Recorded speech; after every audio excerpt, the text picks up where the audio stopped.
Di suatu hari saya pulang ke rumah dalam keadaan letih dan penuh beban. Aku membuka pintu ketika tiba-tiba istri menunggu penuh tanda marah dan emosi. Dia langsung menjejaliku dengan berbagai pertanyaan. Saya tidak bisa menguasai diri, lalu menghadapinya dengan emosi dan amarah yang sama. Malam sudah larut, sementara debat dan marah terus berlanjut sampai menjelang subuh. Akhirnya, istriku mengambil inisiatif meninggalkan rumah dan pergi ke rumah orang tuanya. Saya berusaha mengurungkan tekadnya tapi tidak berhasil. Dia masuk kamar kami mempersiapkan tasnya untuk bergegas pergi.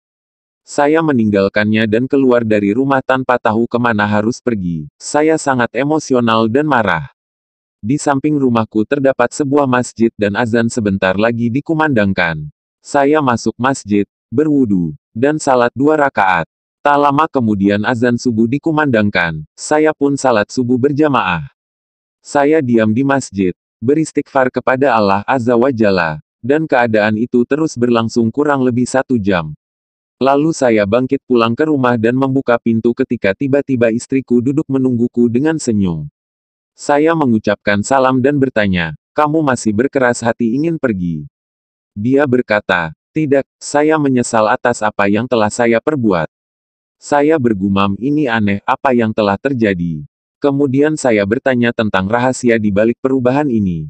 Dia menjelaskan, "Demi Allah, saya tidak tahu, akan tapi semenjak 1 jam yang lalu jiwa saya menjadi tenang, dan saya sadar kalau saya salah lalu Allah menunjukiku.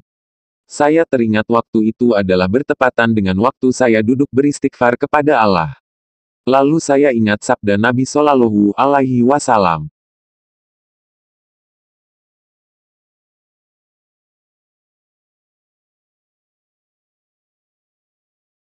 Dan tiadalah yang diucapkannya itu menurut kemauan hawa nafsunya. Ucapannya itu tiada lain hanyalah wahyu yang diwahyukan kepadanya." An-Najm 3-4